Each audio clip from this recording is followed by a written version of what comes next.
Saúde os amados irmãos na gloriosa paz do Senhor Jesus, amém? Deus seja louvado. Acabei de chegar da rádio e fui ouvir o programa para enviar para os amados e vi que está sem qualidade de som.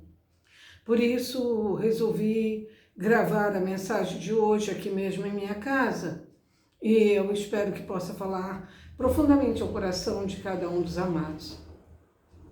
Hoje quero falar a vocês sobre estarmos vivendo os últimos dias.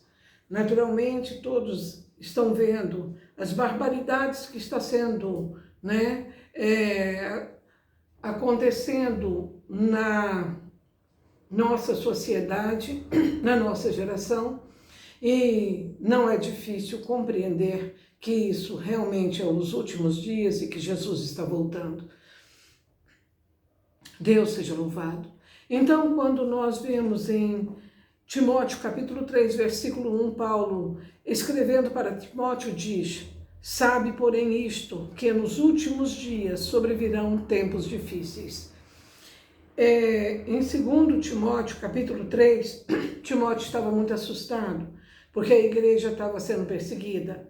Em 1 Timóteo vemos que a igreja que Timóteo administrava e ministrava estava em grande ascensão, mas quando chega em 2 Timóteo ele está muito assustado porque há uma grande perseguição e ele escreve para Paulo que está preso, também vítima dessa perseguição, e Paulo diz para ele que estamos vivendo os últimos dias, mas, na verdade, o Espírito Santo estava apontando para a geração de hoje.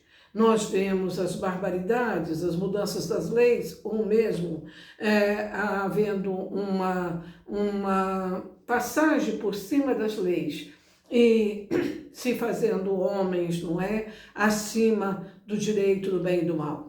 Mas, então ele disse, sabe, porém, isto, que nos últimos dias sobrevirão tempos difíceis. Paulo está descrevendo a sociedade atual, 2024, não é? Pela revelação do Espírito Santo. Em Romanos capítulo 1, versículo 18. Vamos trabalhar muito em Romanos capítulo 1 e vamos em vários versículos, e sempre se lembre que estamos nos referindo a Romanos capítulo 1 e assim direi os versículos. No 18 diz, pois a ira de Deus se revela dos céus contra toda perversão e falta de santidade dos homens que detêm a verdade na justiça. Você lendo este versículo, amado irmão, você tem a impressão que esses homens detêm a verdade, têm a verdade, em si. Então, por que a ira de Deus se revela contra eles, se eles têm a verdade? Aleluia! Então, preste bem atenção o motivo. Porque a palavra deter, em grego, ela quer dizer suprimir, esconder a verdade na injustiça. Nós sabemos que a Bíblia, traduzida na Septuaginta, foi através do grego. E a palavra deter no grego é suprimir, esconder a verdade na injustiça. Houve uma camuflagem da verdade e escondeu embaixo da injustiça. Então, nós vemos que esses homens que fizeram esse trabalho de esconder, a verdade embaixo da injustiça, eles não eram ignorantes, eles não eram pessoas sem conhecimento, mas eles não gostam da verdade, eles detestam a verdade e também detêm, escondem a verdade, tampa a verdade, através da injustiça. A ideia desse esconder é que longe da visão, longe da mente. Então, veja bem, desta forma, a ira de Deus se revela no céu contra toda perversão, falta de santidade dos homens que escondem ou restringem a verdade na injustiça. Nós lemos em Romanos, versículo 19 a 21, que diz: porque o que de Deus se pode conhecer é manifesta entre eles, porque Deus lhe manifestou. Porque as coisas invisíveis desde a criação do mundo são claramente vistas, sendo entendidas pelas coisas que são feitas. Aleluias! E o seu terno poder, mesmo o seu poder de divindade, para que eles fiquem indesculpáveis. Porquanto, tendo conhecimento de Deus, não o glorificaram como Deus, nem lhe deram graças, antes em seus discursos se desfizeram, e o seu coração insensato, seu coração tolo, se obscureceu. Amados, veja bem, a Bíblia nos diz que um coração de um tolo, não é? Está escurecido, está em trevas, não é? Paulo declara pelo Espírito Santo que quando a sociedade, né, para de reconhecer a Deus e para de glorificar a Deus, né, para de ser grata a Deus, a sua mente se torna vã, o seu coração, né, ao invés de bombear vida, sangue, ele vai bombear trevas, não é? E até que finalmente o coração da sociedade, do sistema mundo em que vivemos atualmente, né, está tão cheio de trevas que quando nós falamos em sociedade, estamos falando na geração atual. Amém? Então, será dentro desta realidade, desse contexto, que o anticristo pode vir ao poder. Ele é chamado de homem da iniquidade. Aleluias! E o dia chegará em que o mundo estará tão cheio de trevas, de iniquidade, que o mundo de iniquidade simplesmente produzirá o seu próprio homem, o homem da iniquidade, o anticristo. O Espírito Santo continua a dizer no versículo 22, sempre lembrando que é Romanos capítulo 1, não é? Dizendo-se sábios, tornaram-se loucos, né? Esses homens se dizem iluminados, né? Sofisticados, especiais, dizem ser elite. Na verdade, diz que eles se tornaram tolos. Esse é o ponto muito importante. Quando Deus é rejeitado, não é reconhecido, você não fica mais esperto, você se torna tolo, um imbecil. Palavra pesada, não é mesmo? Mas quanta gente que acha que Deus não existe, que é apenas uma filosofia, que Jesus é apenas um profeta e assim por diante, se tornou um imbecil. Então Davi diz que o tolo, né, num de seus salmos, Davi diz que o tolo é que diz no seu coração, não existe Deus. Então, voltando a Romanos 1, no versículo 23, diz: e mudar a glória de Deus incorruptível em semelhança da imagem do homem corruptível, de aves, de quadrúpedes, de répteis. Né? Então, nesse versículo, é um versículo dos mais brilhantes do Novo Testamento. Ele diz em um único versículo a história da idolatria. Romanos capítulo 1, versículo 23, nesse versículo se conta a história da idolatria. Paulo disse mudar a glória de Deus incorruptível para a imagem de um homem corruptível, bem como de aves, quadrúpedes e répteis. Temos aqui a história, então, da idolatria. Ao contrário, se você vai do fim do versículo para o início do versículo, não é? Então, você voltando, né, o versículo do final para o início, né, você entende o que o Paulo diz. Então, vamos, me acompanhe nesta caminhada. As formas mais primitivas da idolatria era a adoração a répteis, a animais que rastejavam. Então o homem começa a pensar um pouco mais alto e começa a adorar os quadrúpedes, animais já em pé, nos seus 4 pés.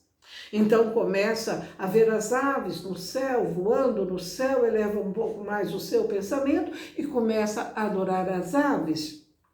né, no céu. E no fim de tudo isso, né, ele passa para o pensamento grego, não é? E passa a adorar o homem, homem adorando o homem. Por isso é que temos o humanismo secular. O humanismo é uma filosofia, não é? Como existem muitas filosofias, o humanismo secular é uma filosofia também, que tem enchido a cabeça do homem, do ser humano, de muitas invencionices que não o levará e nem lhe concederá a salvação, né? Então, veja, é por isso que o humanismo secular, não é, suprimindo Deus da vida do homem, colocando o homem no centro, o homem adorando o homem, não é? Ele diz para o homem que, olha, a resposta toda que você precisa não está em Deus, não está no cristianismo, está dentro de você. Amados, se dentro de você, se você, a princípio, não tiver aceitado Jesus Cristo como o único e verdadeiro Salvador, Filho único de Deus, que andou sobre essa terra e que realmente deixou o seu evangelho, né? E realmente se entregou numa cruz e realmente levou com a sua morte o cativeiro do homem, o pecado do homem, e deu ao homem os dons de Deus. Se você não tiver o dom do Espírito Santo dentro de você, você é vazio. Então, como que você vai entrar em si mesmo e encontrar resposta em algo vazio, né? Em filosofias vãs? Então, essa questão de que você tem a resposta dentro de si mesmo não é verdade. Só terá a resposta dentro de si mesmo se você tiver nascido de novo e tiver habitando dentro de si o Espírito Santo, que é a mente de Cristo, entende? Então isso realmente é uma grande engano. No versículo 23 diz, mudar a glória de Deus incorruptível, a semelhança da imagem de homens corruptíveis, de aves, de répteis e de quadrúpedes. Você entende que eles mudaram a glória de Deus incorruptível e passaram a adorar homens corruptíveis. Antes disso, eles adoravam aves, depois quadrúpedes e depois répteis. Mas agora o foco é sobre o homem e os intelectuais, humanistas tomam a sua decisão. Vamos escolher o homem e eliminar Deus. No versículo 24 é dito, por isso também Deus os entregou às concupiscências de seus corações, à imundícia, para desonrarem seus próprios corpos entre si. Deus seja louvado, Deus seja engrandecido. Deus responde a este posicionamento tolo, né? Insano, liberando esses homens para fazer o que quiserem. Não os impediu para desonrar seus corpos entre si, para viver a impureza sexual, luxúria de seus corações, mas mesmo assim, Deus os liberando, pois são pessoas com livre-arbítrio, para fazer o que querem, trouxe uma salvação para o homem, que foi enviar o seu Filho, Jesus Cristo, né? Para que todos quanto nele crer, para que todos quanto ele aceitar o seu Filho, o sacrifício de Cristo, tenha em Cristo salvação. Amém? Cristo não veio aqui morrer em vão. Cristo não veio se entregar para levar os nossos pecados e nos deixar à mercê da nossa própria sorte. Não. Quando ele subiu, ele enviou o Espírito Santo, nosso Consolador, o qual habita em nós. E assim sendo, temos dentro de nós, com o Espírito Santo, as respostas necessárias, né? Então, Deus, vendo que o homem... Há 2000 anos que Cristo esteve aqui e muitos dos homens da sociedade, dos cabeças da sociedade, da elite, não os quer, não quis o sacrifício de Cristo e nem mesmo viver de acordo com a palavra de Deus, os entrega à sua própria verdade, às suas próprias ilusões, né? No versículo 26, 27, sempre falando de Romanos 1, nós vemos que, pois mudaram a verdade de Deus em mentira, e honraram e serviram mais a criatura do que o Criador, que é bendito eternamente. Amém. Versículo 26, por isso Deus os abandonou às paixões infâmias, porque até as suas mulheres mudaram o uso natural do contrário da natureza. Aleluias, glória a Deus, o uso natural no contrário da natureza, glória a Deus. Deus simplesmente disse, muito bem, né? É isso que vocês querem, né? Então, vão buscar, não é? E não os impediu, e Deus os liberou às afeições vergonhosas. Então você diz, nossa, mas por que Deus fez isso? Porque Deus não invade ninguém. Deus é um cavalheiro, né? Se você não quer buscar o Senhor, não é Ele que vai te obrigar, não é? Deus quer que nós o amemos de livre e espontânea vontade. Na verdade, isso serve também para as pessoas, homens e mulheres, que em nome do amor se submete a muita coisa. Não, não é assim, amado. A pessoa deve te amar, não é? Pelo que você é, não é? Pela sua essência, não é mesmo? E não porque você está a constrangendo, a obrigando, não é? Não, Deus também não faz isso, né? Deus é o próprio amor. E Ele quer que nós o amemos como Deus, como Criador, como Senhor das nossas vidas. Então, no versículo 27 diz, aleluia, glória a Deus, nós já lemos, não é mesmo? Mas, semelhantemente também os homens deixaram o uso natural da mulher e se inflamaram na sua sensualidade uns para com os outros, homens com homens, cometendo torpeza, e receberam em si mesmo a recompensa que convinha com o seu erro, com a sua perversão. Eles não eram ignorantes, como nós já sabemos, né? Eles sabiam muito bem sobre Deus, né? Eles não quiseram, conhecer profundamente a Deus, né? Eles desprezaram o conhecimento de Deus, né? Porque eles conhecendo a Deus, porque você que me ouve conhecendo a Deus, não é mesmo? Requer de você e de mim, não é? Arrependimento, né? E porque os homens amaram as trevas mais do que a luz, mais do que a palavra de Deus, tomaram uma decisão deliberada que eles preferiram, retirar de sua mente Deus, a palavra de Deus, né? E com isso eles deixariam de se sentir culpados pelo que fazem. Podem camuflar a sua mente, pode cristalizar a sua mente, mas não se tornam indesculpáveis perante o juízo de Deus.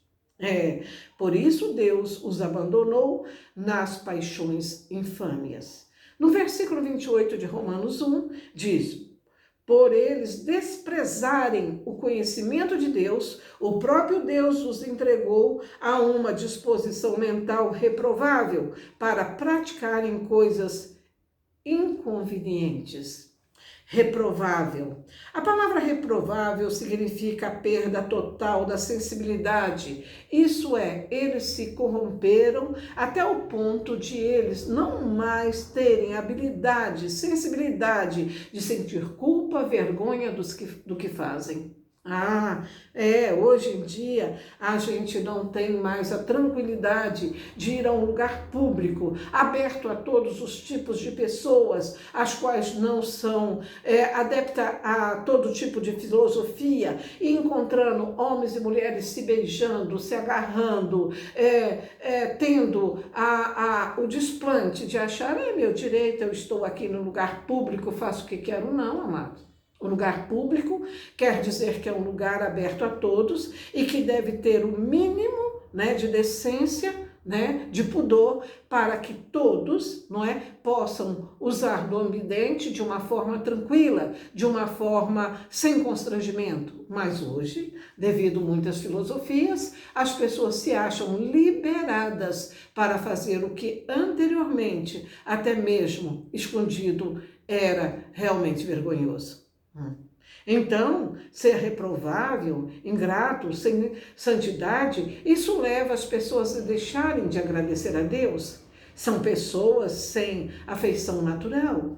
irreconciliáveis. Paulo diz que os irreconciliáveis são um dos sinais dos últimos dias. Eles quebram qualquer tipo de aliança. Pode ser um pacto de negócio entre uma empresa ou outra, entre um membro da família e outro. Pode se referir à amizade, pode se referir ao matrimônio. Eles quebram o pacto simplesmente, não amo mais, não, hoje o tempo passou, agora as coisas é diferente, né? Porque a lei diz que eu tenho direito. Amados, vocês podem ter direito, nós podemos ter direitos jurídicos, mas não é o direito jurídico que seja um direito moral, não é? Houve realmente um pacto, houve um acordo, houve realmente um selar de palavras, não é? E depois a pessoa diz, não, a coisa mudou, o tempo passou. Não, as coisas não mudam. Houve um pacto, houve uma combinação. Não é? E, embora respaldados juridicamente, moralmente não são respaldados. Amém? Então, essas pessoas são sem domínio, né? São pessoas que realmente não são civilizadas. E nós vivemos num tempo de uma profunda falta de civilização. Né? Embora o homem se ache sofisticado, liberto de muitas coisas, de muitas amarras, não é? É um homem incivilizado. Nós vemos essa falta de sensibilização através da prática do aborto, né? Muitas pessoas, para darem satisfação à sociedade, a uma família, não é? A um meio social, fazem abortos em quantidade. Não é? E depois, quando Deus sabe lá porque ficam, aliás, sem condições por ter feito aborto, sem condições de ter futuros filhos, não é? Mas agora vou orar ao Senhor que me dê um filho. E aquele filho que você matou? E aquele filho que você abortou? E aquele filho que, mesmo você sabendo que era uma vida pulsando dentro de você, você matou? Como é que fica?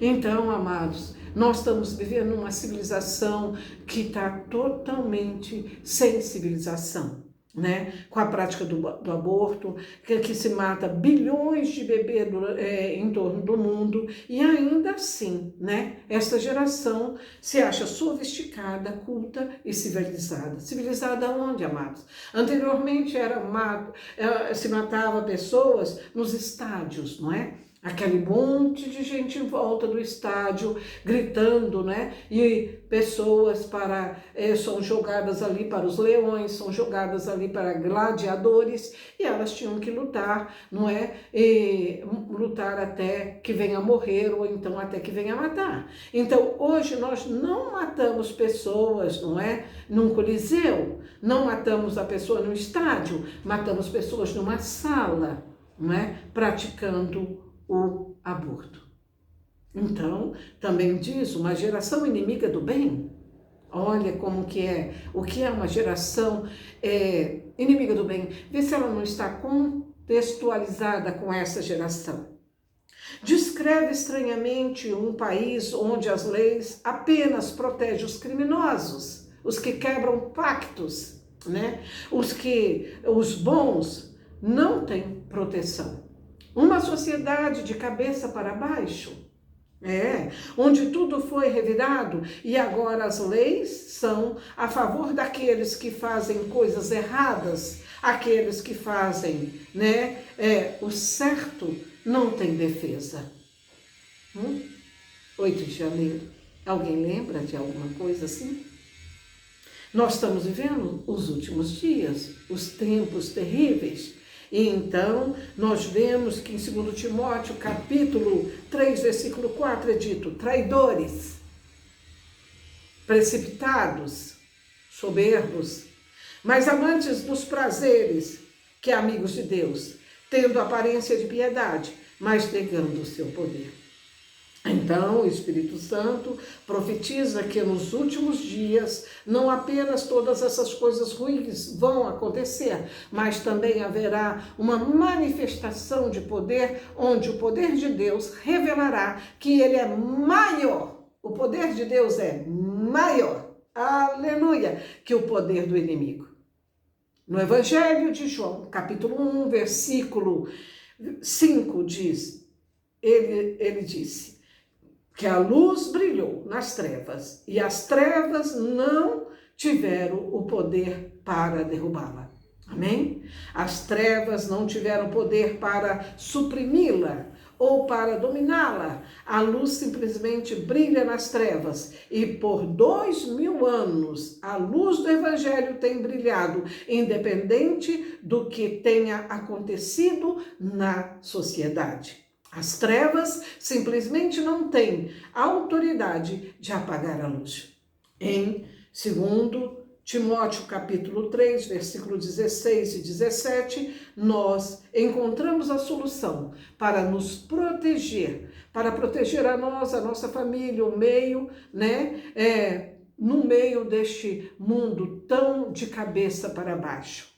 Então, como nós podemos nos proteger? Como podemos proteger a nossa alma no meio de tudo isso? Então, Paulo diz no versículo 16, toda a escritura é divinamente inspirada, é proveitosa para ensinar, para redarguir, para corrigir, para instruir em justiça. Versículo 17. Para que o homem de Deus seja perfeito e perfeitamente instruído, preparado para toda boa obra.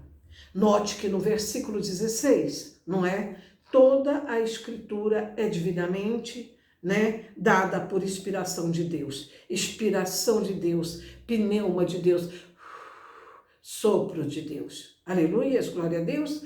Então, quando se fala de inspiração, está falando do poder criativo e restaurador. Ele soprou o poder restaurador na palavra de Deus.